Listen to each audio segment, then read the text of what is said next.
What's happening, good people? Welcome to the Wealth 100 Show. I'm your host, George Gilmore, and it's go time. Listen, guys, each week we bring on six-figure professionals and entrepreneurs who are winning in life and business. If you're ready to take your life to the next level, you found the right place. I need you to get into the room right now, guys. I'm putting you in the room with winners that will help push you towards your dreams. Finally, if you want to grow your business, grow your network, and live your dreams to the fullest, I encourage you to apply to the Wealth 100 Mastermind at thewealth100.com, where lives are being transformed through self-development and access to wealth-building opportunities. Welcome to the Wealth 100 Show. Let's go.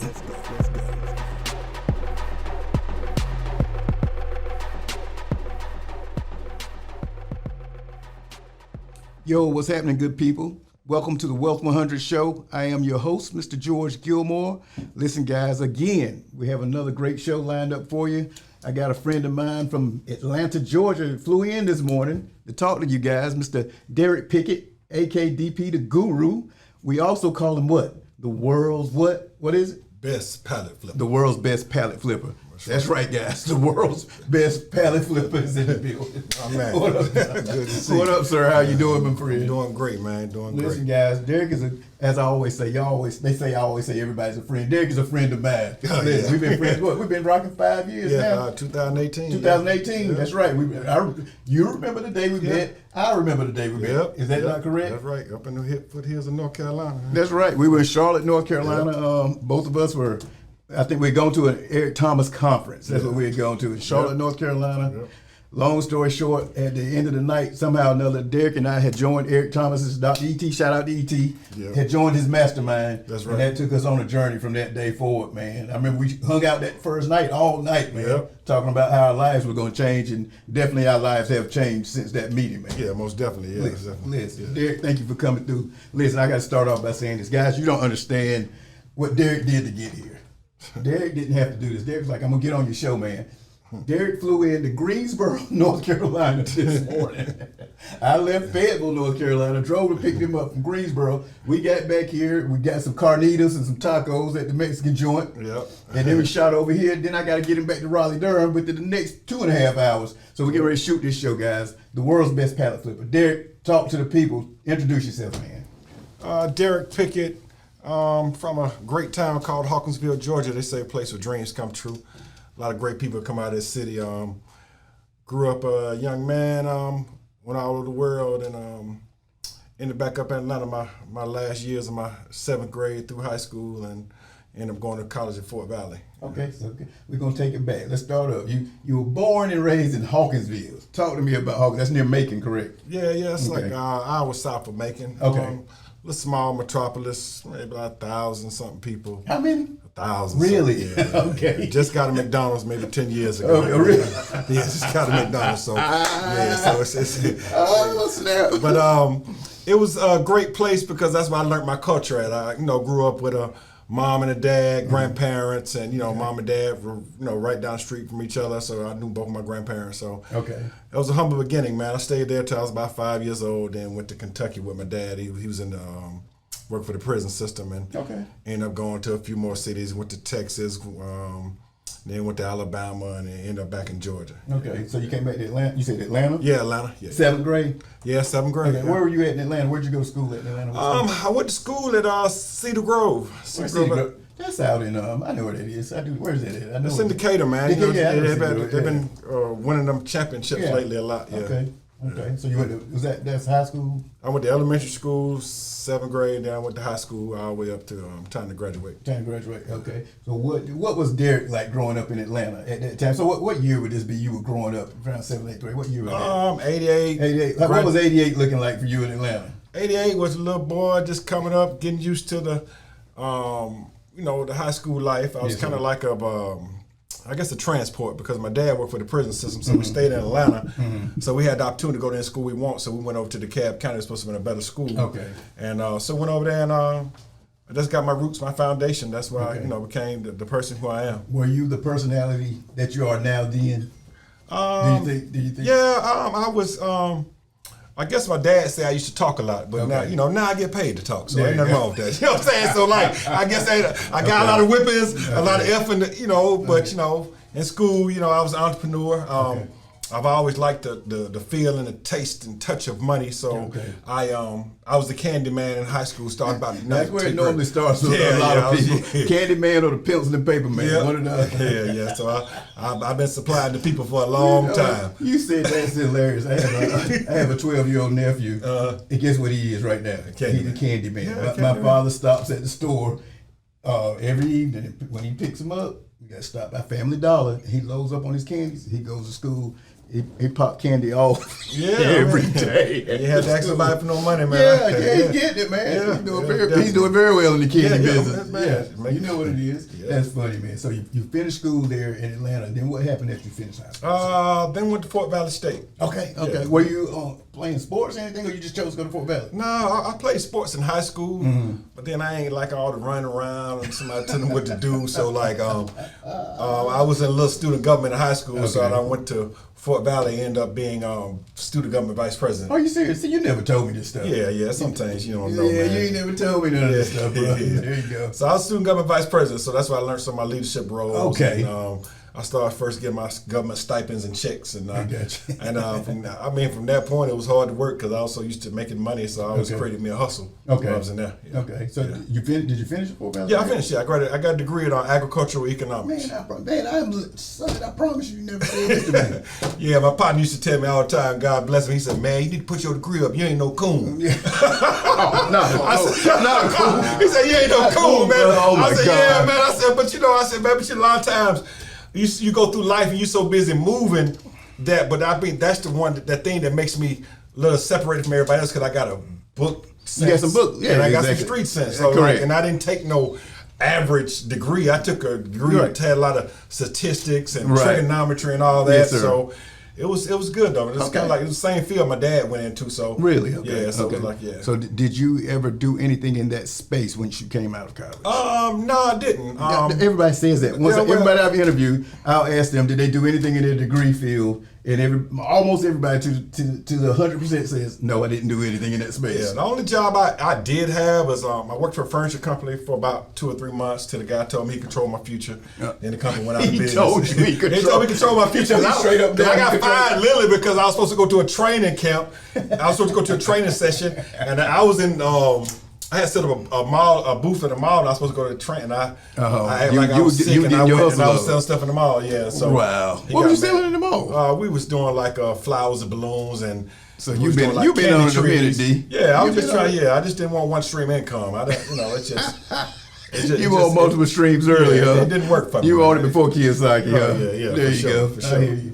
Listen, so we're gonna get down to you. Listen, Derrick has a pallet flipping business. He has a website. What's your website called? Palletmoney.com. Palletmoney.com. Palletmoney.com. So if any of you guys are interested in finding out about the pallet flipping business, Derrick does quite well in the space. I've seen the evidence. I wouldn't bring anybody on here not to. I've seen the evidence. Does very well over there.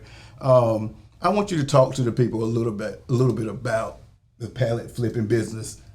Go ahead, do what you do. Well, the pallet flipping business, man, basically it's every day in this world, especially since the pandemic, they had a lot of online sales. So every day, Amazon, Walmart, Target, they get millions and millions of dollars of unwanted return stuff that they can't put back on the shelf. So as a result, they have to sell it for pennies on the dollar to retailers, wholesalers, and people who want to make extra money so they can just get some of their money back. And so I kind of fell into that business. And back around during the pandemic, it was a short of a tissue and paper towel, and I found a good way to get some tissue and paper towel. And really, I'd never seen a product where I could sell it at the same price the store was. Usually, when I got to hook up in the streets, I had to sell it a little cheaper. But at some points I was selling it higher because of the supply and demand. Because all the kids were out of school, so everybody was using tissue at home. Right. So they needed tissue, so I supplied demand. So you telling me you accidentally fell into this business is what you're telling me? Yeah, pretty much. I fell into guys, Derrick was a credit guru before this. Derrick was the king of credit back then. Yeah, he was killing credit. He was killing credit. Believe me. Credit worked well. Yeah. I got into this. At one point, I was couponing and I was doing stuff couponing. Just regular on your own. Yeah, I was couponing. I had found a method to coupon, and then after I did that, I didn't feel like the money was big enough, so I just kind of retired from that and went into the pallet flipping, selling merchandise. I mean, I went to credit. And after I went into credit, it worked well. Then the pandemic happened. Wasn't about worry about credit. Everybody's behind. Right. So I started getting some stuff everybody need. I went, the essential. Okay. And I never, little did I know, when I grew up, I never thought about the fact that every time mom and dad got paid, they had to go to the store and they had to buy some essentials. You had to have your dish detergent, your laundry detergent, you had to have your tissue, paper towel, your food. And I tapped into that and it became pretty profitable. So it's been since the pandemic. So what was the process like for getting started in that business, particularly if because somebody's listening, they're going to want to know more about this information. Give me a little bit of what the process looked like for you getting started. Well, the process for me, when I first got started, I was basically, couponing. I was getting it for the dirt cheap. But the thing about me, I was a great salesman. So after I got to my great sales point, after that, I started going around and I started looking online and Googling and finding other people who were couponing. And I would go I would drove up to 6-7 hours and I would go buy all their stuff up. And I'll buy it for pennies on the dollar because everybody. Okay. Yeah. So you already getting it on the low because they got it on the coupon. Yeah, they got a coupon, so I go talk them down because that's genius. Because I would have told them, let's go to other couponers and buy this. Okay, that's crazy. Yeah. Go ahead, man. I'm sorry. Yeah, so I end up buying it from them, and then and after a while it just got bigger and bigger, and then at one point I had a friend of mine. He had enough money saved up, and he sold me a truckload of tissue and paper towel.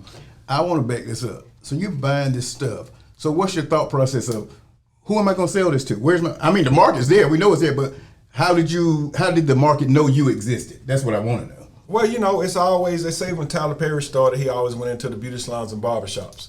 And, I've been in the beauty salon and barbershop industry for a while. Yeah, I remember you did. Because I made business cards and stuff like that. So I always knew that they always had cash money. And then I had to kind of expand my mind because I used to go in beauty salons and barbershops. There's only 1 or 2 of those in each plaza. But then you start going around, you got 15 other businesses. I just started hitting all the businesses. Really? So, everybody was in the house scared to go out, and I was out taking the risk. Crazy. And I was making money. I mean, everybody else was trying to get unemployment. I was making thousands of dollars a day sometimes. So you're telling me you knocking on the salon door, the card store, the whatever. Hey, I've got a pallet of toilet tissue. Would your family need? And these people are buying. They buying it. This is crazy, man. You are the ultimate hustler, bro. You the ultimate hustler, man. That's off the truck. I like that. Find a way, make a way. Let's get it. All day, every day, yeah. I love that. So would you think, I'm going to get to this later, because I know you're going to have a product later on that you're building around this business. The length of time that it took you to get started to profitability, what did that look like? I mean, with this business, unlike a lot of other businesses, I mean, it's all about how much you can stand to lose. I mean, you can start as little as $50 to $100 and keep flipping and flipping and flipping. But this is one of the only businesses I know that you can get all your money back within a few weeks or a couple of months, depending on how hard you grind, you hustle, how big of a dog you is. Got you. You know what I'm saying? I got you. So listen, guys, I'm going to tell you this anyway. Derrick started off couponing, then buying up product from other people that was couponing, to now you have how big is your space? 5,000 square feet. A 5,000 square foot warehouse that other flippers come and buy from you to flip. Am I correct? Correct. Yeah. So how do we go from I'm the couponing dude flipping pallets down the sidewalk at different stores and beauty salons to now you the distributor, basically? Well, everybody at the end of the day, man, when somebody's growing up, that's crazy. Everybody want to be like Mike. So, you know what I'm saying? So, at some point, I had to become Mike. Oh so, my God. I was the Michael God. Jordan. You're going out hustling. Everybody's like, man, I want to do what you do. I want to do that. I said, like, wow. I was like, man, I can wholesale. Like I was getting my prices so good. Right. You know what I'm saying? So in the flipping word, my partner told me one time, he said, you can either make you a fast dime or a slow quarter. So I just made a lot of dimes. A lot of dimes, okay. And I was just moving and moving. And I mean, it just really I really went from like working out of my van till I had at one point I had 5 storage units, 14 by 40. Wow. I was paying $2,500 a month just for storage units. Yeah, so you needed to get a space. Yeah. And then eventually I just got me I rented a space warehouse from a guy, and then I got my own warehouse. I put me a little cigar lounge in there, and you know, it's like home away from home. This guy right here. So let me ask you this, because I know at one point you were, I don't know if you were selling stuff at the flea market, but your customers buy your pallets and sell the stuff at the flea market. How did that come to be? Well, you know, we started. My niece, she works for me. I have one of my cousins, and I was looking at one of my cousins, man. I was looking at receipts the other day, man. She was like, she started like in May of last year, and she was like, Derrick, I done gave you over $60,000. You know, and I looked at That's on the wholesale side. That's on the wholesale. That's what she gave me. Right. She gave me, so you know, we split everything down the middle. Okay. So then I turned around, I said, nah, it was 71. So, so you imagine somebody, I'm talking about she get up every day, 3, 4, 5, and I ain't talking about what she done paid employees and all that. Right. But she actually goes to a flea market. It's like a little store. And they just set up, it's a point like everybody wants to save a penny, man. It don't matter. You see all these people at the flea market. Okay. And the flea market is a good industry because people are, some weekends, everybody, these same people at the flea market every weekend trying to buy stuff. So she has a store in one of those flea markets that has a store, like you can have a little store inside. She's outside in the cold. Oh, it's just out. Yeah, man. See, okay, cold. She had cold Whoa. enforcement. They done came and I mean, she's the rain, sleet, or snow, and they be setting it up. She drive, you know, an hour and a half to come out there to pick up stuff, take it back down there. Oh, she's taking it down down south. She's down south. She's down in the Macon, one of Robin's area. Okay. But she does well, man. She's at the goes to the flea market and she sits up on the corner, and then after a while she's got her own people come looking for her. They're looking for her now. Yeah, at this point. That's crazy. Talk to me about, in that space, some of the challenges that you had to deal with, you know, because you were new at that time learning the business, because nobody taught you the business, right? Right. You taught yourself, basically. Yeah, self-taught. Yeah. So what was like some of the challenges that you possibly ran into during it? You know, the challenges is keeping up the proper amount of inventory that you might want, because a lot of times, you know, people get used to certain things. So like when you got a good deal on one thing, then you turn around and you don't have it. So in that sense, I just turned around, I just built my sales skills. Okay. You know, at one time I couldn't get no more toilet paper and tissue, and I just started getting dog food. I got you. I remember you told me. Yeah, but I started selling so much dog food. I'm like, man, I had to go buy me 2 dogs because I just love it so much. So now I got 2 dogs. I had no dogs all my life. But them dogs feed me so good. I got me 2 dogs. Ace and Kobe. But I love my dogs. My dogs always got some food, good food to eat. Oh my God, this dude flipping dog food. I remember when you told me, bro, I'm flipping dog food. Yeah, dog food. Man, it's crazy. And you know, one of the other biggest challenges is just like everybody got different markets they go in, and everybody have, so like certain areas, it's just getting used to that no. Once you get used to that no, and you just go to the next place, because one place you might go, you might not make but $2. Next place you might go, they might spend $300-400. And sometimes you'll get one person, you might go to an event, and that one person might come back. I had one guy, I remember I went to a conference, and the guys literally came back, man, and I kept going to the conference, and I was like, oh man, I can't buy nothing from them. Them guys came and spent like $50,000. They bought a whole truckload from me. From you? Yeah, they bought a whole truckload. And they were flipping stuff? Yeah, they were flipping, but they on a whole larger scale. Like they've been doing it for years. But really? That's the day that really changed my life. You're like, okay, it's some real money. I said, yeah, this the game. I put my truck up. I went and I became warehouse manager. You changed up the game then. Yeah, I changed the game, and I didn't go out ever since, because I just knew it was a bigger scale. Place. So, yeah. My gift is to go out and find the deal. So, and that was it. But you know, the hard, getting started, man, and just overcoming. But the biggest people who make the most money in the world are salespeople. Yeah, always. Either selling or you being sold to. Yeah, always. And that's crazy. During this process, what was like a major loss or biggest setback you ever had? Because we got to have some L's, because everybody think everything gravy, man, and it's not always gravy. I tell you. I mean, it's like the game. I mean, I've had some people that had one of my friends. We was friends for a while, and he came and he sat up on me for a minute. We got a load, took it back upstate. That thing, they took my stuff. I got robbed. Okay, somebody got so they say I got robbed. So like you got $10,000-$15,000 stuff, and now you talking about you ain't got robbed, but I ain't somebody seen somebody got the trailer. No police report. Oh my God! So it was a setup, man. But that was a lesson though. That was about lesson, but I was set up good. I mean, but he took a good old truckload. He had diapers, everything. He said he had it all. Yeah, it was his birthday weekend. Oh my God! He said I got robbed. Right. I said, man, I want to talk like go there. I That's said, good. man, you better go get my money. There you go. So talk to me at this point. Now you are three years and so and change in this space. What is the future? What does scaling look like for you? What are you going to do with this? Where are we going? Well, you know, I'm like Dion. I'm like Dion, man. I had to get off the field, man. Go coaching now, man. So next thing, you know, Colorado recruited me. I got coming out. God. I'm ready. You leaving Jackson State? I ain't hard to find.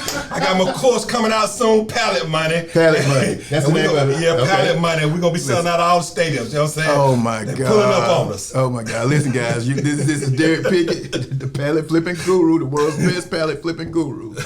Pallet money coming out soon. That's right. That's right. Is the name of the course. Right. All right. Look for that because we'll be talking about it once once you get it ready. So oh yeah. Hopefully the next couple of months. Yeah, within the next couple of months, man. Okay. Hopefully get it out before Thanksgiving, maybe Christmas. But you know, I want it to be right. So it ain't no rush. When you get this, I promise a lot of people's lives are gonna be changed because this course is gonna break down to the simplest denominator how to get started in this business. Mm-hmm. All the hurdles. I got real testimonials from people I got my little nieces and nephews from 14, 15 on to, I got a man who's 70 years old, spent 30 years in the feds, that drives all the way from Mississippi and come loads up and sells for me. Mr. Snow, yeah. Really? Yeah, so we changed a lot of lives with this business. That's crazy, man. Yeah. That's crazy. We're going to see what you do. While we were sitting here, a friend of mine called me. He used to mess with the pallet business a little bit. He's in the corporate space, but I told him I was interviewing you, so I was like, I'm taking him back to Raleigh. You know he wants to get in the car with us as we head to the airport, so I might swing by and pick him up. He want to pick your brain for a minute. Yeah, pick the brain on me. We're going to turn the meat on like the cab now. We ain't talking for free now. We ain't talking for free, man. I wish I could pull up and talk to Jeff Bezos. It ain't happening, though.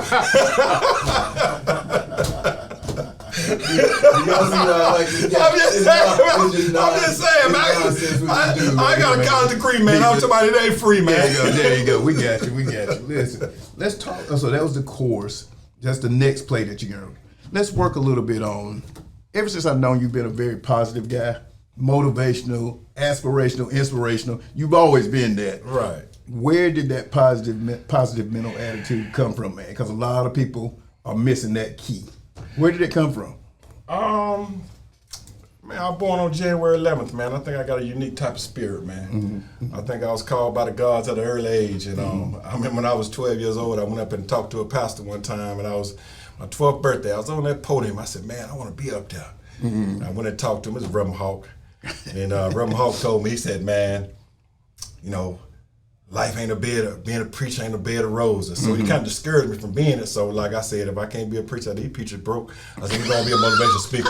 I said, you know, this is a motivational speaker you get paid for to get in the door. Oh, a preacher got to be in accident. Yes, sir. Then I learned, that a lot of times in life we get your lowest points. Mm-hmm. A lot of people talk good, they get the money, but but every day I get up, I try to be some kind of a sense of motivation because I realize in life, man, everybody ain't got a strong mind, man. That's true. A strong mind is something that my dad was hard on me, and my mom, that gave me a good structure, but he built me with a strong mind, and I don't think there's nothing that can take me down, man.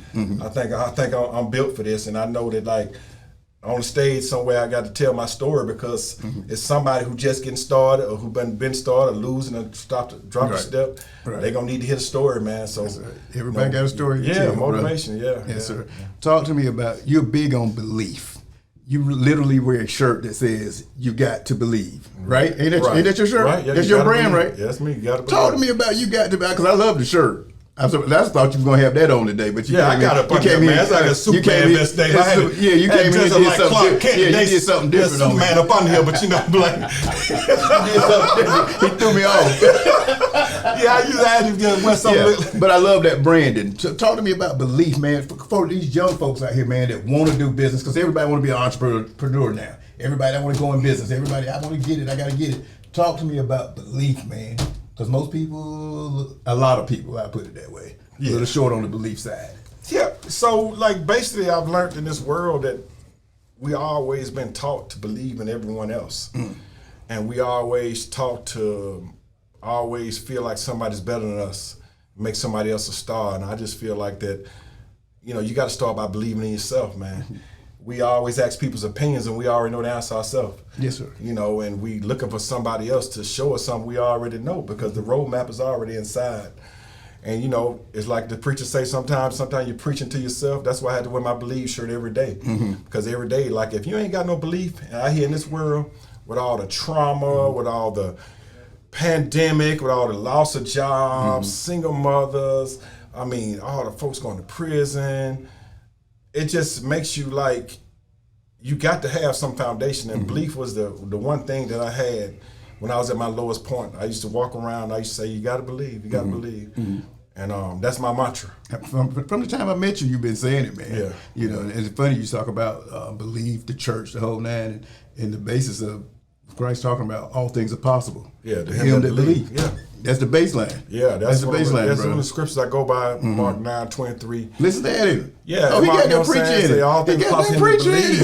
it. But then I go back to Mark 9:24 where he said, God, I believe, but help my unbelief. The unbelief is what's the problem. He's in here because showing out. because if you got that grain of doubt in your mind, it's gonna kill you. I think that's why Dion and women on some level, because he teaches them boys you gotta believe, man. That's what he teaches. Yeah. He said you gotta believe, I believe, and if you don't believe, man, you're already defeated because they're gonna beat you. Listen, so we're talking about positive mental attitude, we're talking about belief.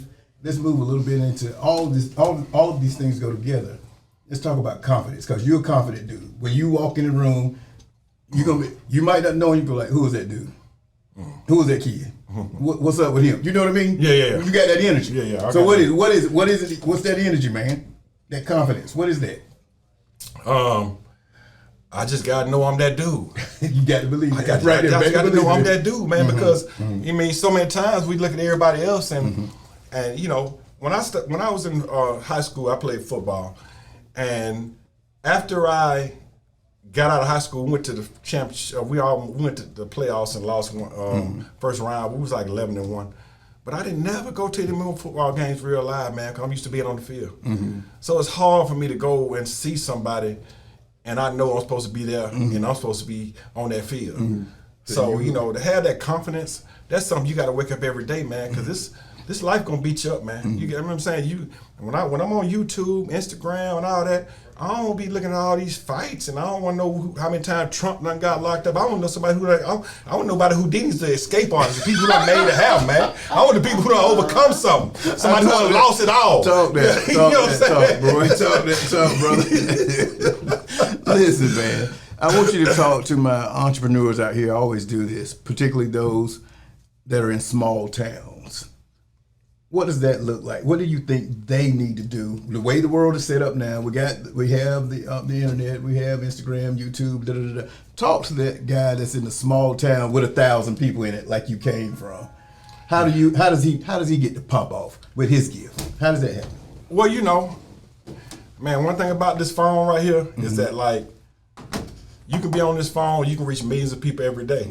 So a lot of times, you know, they say if everybody doing the same thing, you fall in the wrong crowd. So I kind of like look opposite what everybody else is doing. If somebody's doing one thing, I'm kind of like gear away from it, because that means eventually it's done caught on. But for the small town entrepreneurs, like, it's people who done made millions selling toothpicks, peppermints, I mean, shoestrings, I mean, microphones, I mean, light bulbs. Right. There's so many different ways to make money that I just say don't lose hope. And always know that you one connection away from getting where you got to go. Go outside of your area, go to different conferences, meet different people, follow people who got some good solid methods. And most of all, believe in yourself. It's good. 'Cause one of the things I see a lot of times when I'm out at these, because I go to conferences all the time, a lot of people, particularly younger, since I'm getting older at this point, they're dealing with what they call the imposter syndrome, where they don't believe that they have the capacity to do a certain thing, that they're skilled enough to do it. And what I've found by being around a lot of people that are making big money, doing big things, that they're really no different than you and I are, except they had the confidence, the belief. They got over the fear to step out there and go for it, but not only go for it, but be consistent in going for it. You know what I mean? Oh, yeah. Talk to me about that. Yeah, I mean, you know that, right? Yeah, they're not that much different than us. Yeah, they get the link somewhere, but they're really they got the same thousand. A lot of times you look at people and you think they got it better, but a lot of times, my partner, he passed away in 2018, but he used to tell me all the time, man, you look at here, you look at that. He said, they all effed up, man. He said, we all messed up. Ain't nobody, everybody got some kind of condition they got to deal with. Right. So in life, it's like, if you look and think something, is perfect, ain't nothing perfect. Right. I mean, you can turn that old bread into some bread pudding, but you got to get mold and old and then turn the bread and put some sugar on it. But oh my God, boy, But we can always look at people and think that they got that solution, but really you got it. Like you that one. You know what I'm saying? Like I don't want nobody else to think that like I ain't doing nothing special. I just didn't lay down. I refuse to lay down. I mean, I'm gonna lay down when I can't get up and they ain't gonna let me. But other than that, we ain't laying down because I mean we buy into a lot of these 15, 20 second, 30 second instant commercials online. Yes, sir. But then we spend more time looking at their life than we ain't trying to improve our life. Yes, sir. And that's the bad part about it. And that, sometimes you just got to get off that big road and go off the beaten path. What would you say to an entrepreneur who has 2 or 3 options on the table? Do you take the 3 options or do you pick one and focus? And if so, why? I think focus always helps at the end of the day. I think that sometimes you can do 2 or 3 things, but once you become a master at something, then you can charge more. Say like, I could say I was doing this or doing that in an area, but one thing I pride myself in is that when I did do stuff, I used to tell people all the time, they say, man, you high. Like some people when I was doing credit repair, average person was charging $99 a month, and I was charging a $99 consultation, and I was charging a $3,000 minimum. I've had people pay me as much as $15,000. I mean, that goes back to the confidence, right? But that goes back to knowing your value and knowing how you're gonna treat your people. So at the end of the day, you just gotta know who you are. If you don't know who you are, ain't nobody gonna treat. I mean, because I wouldn't know who Rolls Royce or Porsche was if I said they walked in the room. I just know their car. They just built their value up around wherever they want. And then like the good Reverend Ike say, God bless him, he said, it's a mindset for everything. So you got somebody with a Toyota mind, you got somebody with a Range Rover mind. I was getting ready to talk to you about mindset. I want to talk to you about mindset because that is a key factor in all success and failure. Yeah. That's what's crazy. It's a key factor on both sides of the table. Yep. Mindset. Which way am I going to go? Talk to me about mindset, man. What is it? What's your practice? What is it that you do to keep you focused, to keep you lit, keep you fired up? What do you do? Are you reading? Are you listening to shows? What are you doing? I listen to a lot of positive, inspirational stuff. I try to shoot my own videos about inspirational, positive stuff. I only read like positive stuff. I'm not a science fiction person, but I just like to read stuff. I like to read about things that people have overcome things. Okay. So I feel like the mindset is like it's like your body. Whatever you feed it, that's what's gonna come out. And I'm a proponent on that. And sometimes it can get rough out here because of the things that you're around. You have to just shake it up, and you have to just go back and stay to it. But it's if you want to be successful, it's gonna take a lot of focus, a lot of hard work. It can be done because most people ain't doing nothing. Right. Most people just playing. They ain't doing that. These folks ain't getting no money. I guess they ain't doing that. They play it out. Go ahead. We met. We was at a mastermind. We paid $1,000 a month, right? Just to sit and go talk every 3 months. Right. Most people won't even pay $1,000 to stay. No, we paid $1,000 a month. I wasn't even paying $1,000 a month when I was in college. Right. I was paying what? $3,000 a semester. I paid more for the mastermind, probably not paid for the college. For the school, right? Yeah. That is true. It's a different level. Since you bring up mastermind, this is called the Wealth 100 podcast, Wealth 100 show. It's based on our mastermind that I run called the Wealth 100. A group of men from around the country, and we were talking about cost of masterminds. Like I said, because I've done the $1,000 a month mastermind. I've done the $2,500 a month masterminds. You know, so I've seen. Yeah. In $1,000 a month is low for a mastermind. That's low. These days. I know some 25,000, 50, 100. Oh yeah, easy. Some easy. of them a million. Bro. Yeah, Like, easy. Easy. But explain the importance. I do want you to join the Wealth 100 Mastermind, but explain the importance of being around these types of having these types of associations. How can they help you? Can you explain that to some people? Yeah. Because some people are like, oh, I'll never pay. No, you go. Yes, you will. Yeah, I mean, but it's like, you know, it's like iron sharpen iron, man. There you go. I remember one time I met a guy one time. He sent me a thing, and he was talking about, you know, it was about some guys racing down the road. It was 2 guys racing down. One had a Ferrari, one had a Porsche.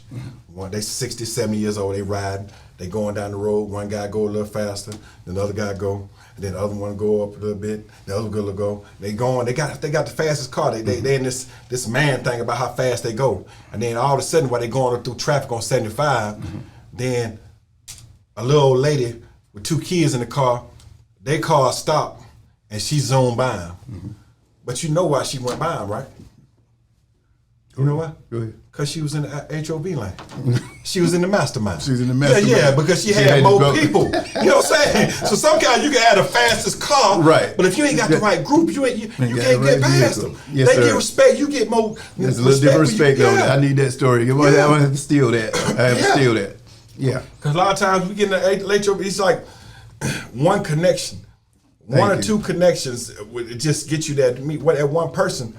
And you know, and one thing about wealthy people, most people just want you to give them money, but wealthy people give you that knowledge, and you can take it and you can put something in it and go somewhere. Well, you're teaching class today. Yeah. You're teaching class. Listen, guys, I want you to go to my website, our website, thewealth100.com. If you're interested in a business mastermind, self-development mastermind, just check us out.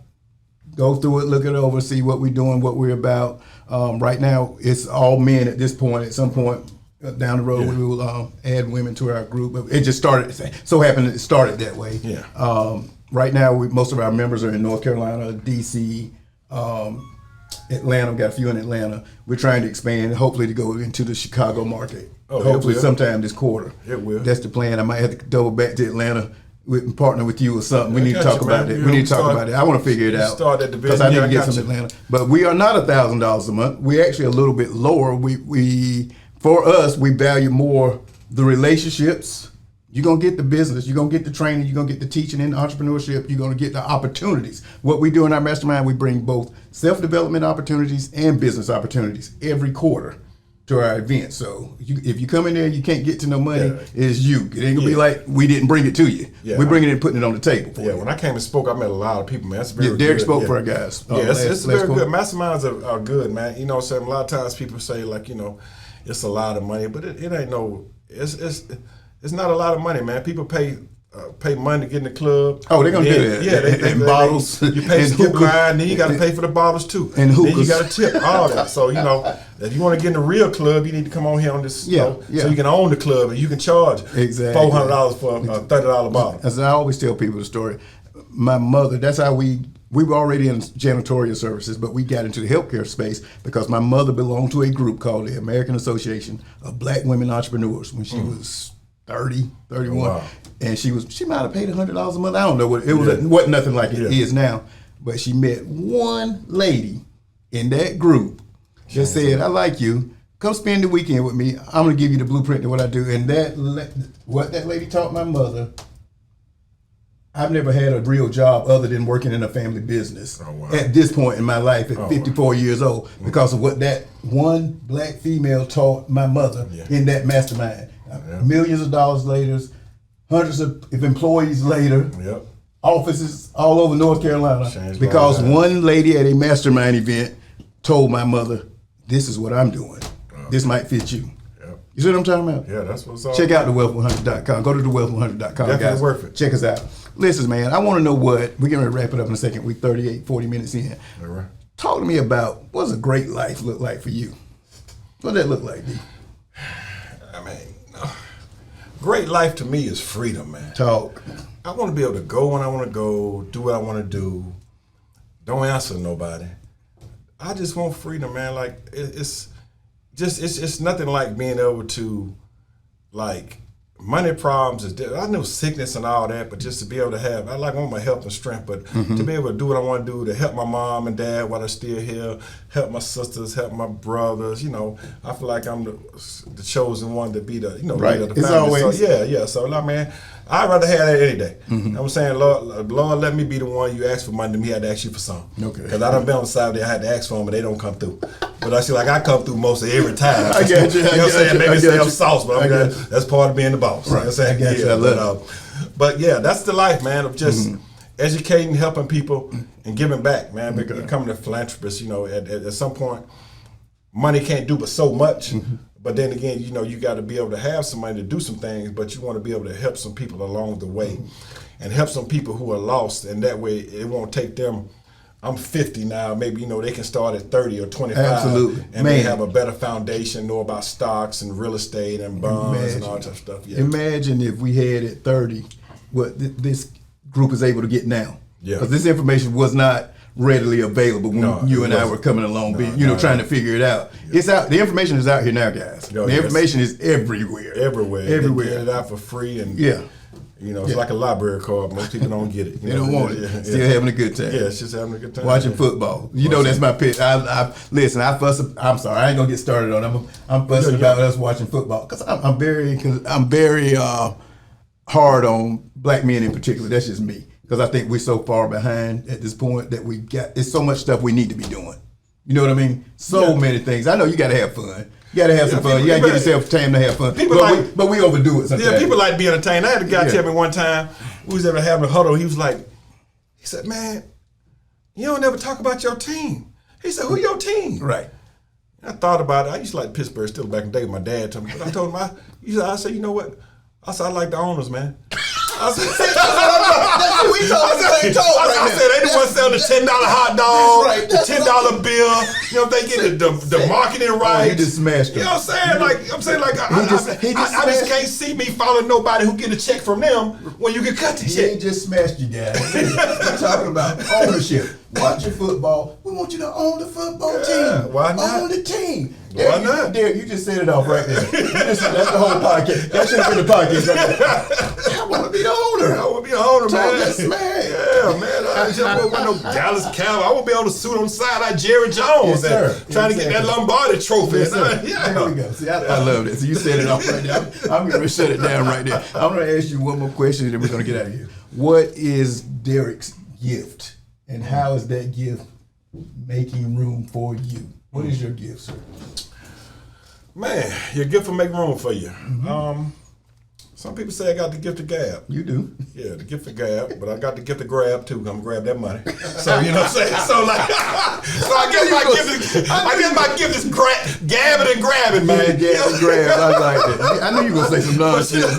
Yeah, man. I got the gift. I can talk, but one thing about me, I love that I can back up my talk. Right. If I ain't gonna do, if I ain't gonna do nothing, right, say I ain't gonna do it, man. You know what I'm saying? If I'm gonna charge you, I'm gonna stand behind my word. And I tell people all the time, check my credits in the street. If I took something from somebody, just let me know. Right. I said, but I'm solid. I said, you know, say you can stand up anywhere around this world and say I ain't took nothing from you. Took nothing from you. Yeah, that's it. I love it, brother. Yeah. I love it. Listen, man, we're getting ready to close out. I want to thank you again, bro, for coming to fly. This dude, look, I saw your flight, first class to North Carolina, and he didn't charge me the plane ticket. That's a bad. You a bad, look, bro. You a bad dog. I appreciate you, sir. Yeah, I appreciate you, seriously, man. But you are. I've known you 5 years. You are a man of your word. You're a guy of integrity, man. You're honest dude. You know what I mean? Yeah. I always like first night. I mean, we clicked that first night. Yeah, we was, man. Yeah, first night, man. But I just want to thank you, man, again for coming through and talking to my audience on the Wealth 100 show, man. Giving them a little bit of this game on what this pallet flipping game is about. I am not trying to get in the pallet game, but I might have to get me a small, put one of my daughters in the pallet business or something. I might have to. Extra money, man. They're going to need it. I might have to do that, but we'll talk more about that while we're in the car, going back to the airport. But man, again, I want to thank you. But tell the people where they can find you at on your social. Yeah, on Instagram, it's Pallet Money, PALLET MONEY. The website, you can go and start pre-registering to sign up for the course. palletmoney.com. Snapchat is Pallet Money. Facebook is Derrick Pickett. It's all about the pallets, man. And I was excited when I saw that pallet money, man. A lot of people think it's just all about, but it's a lot of money in pallets, and I'm going to share it with our community, and I look forward to. And I thank you for the opportunity, man. Oh, man. Come on. So I can be one of the Wealth 100s, man. That's right. Listen, man, I thank you for putting the people on game about this pallet business, man, because there's so many little, as we say, plays or ways to get to some action, get to some money out here. But thank you for enlightening our audience about this space. And I promise you guys, he will have the biggest pallet building course, pallet business course out there, because I know the people he's plugged into on the back end with building that out and everything. Some of the best that's doing it right now. So I already know what it's going to do. I'm sitting back waiting for him to go so I can come through it. So I can come next. I'm coming right behind. The course on the assisted living coming soon. Wealth 100. Get your slots in right now. Yeah, group home. Group home course is assisted living. It's coming out the first of the year. We'll be here by Valentine's. You're going to be loving us. This dude is insane. Listen, guys, I want to thank you for tuning in to the Wealth 100 show. Peace. We love you. All right. Yeah.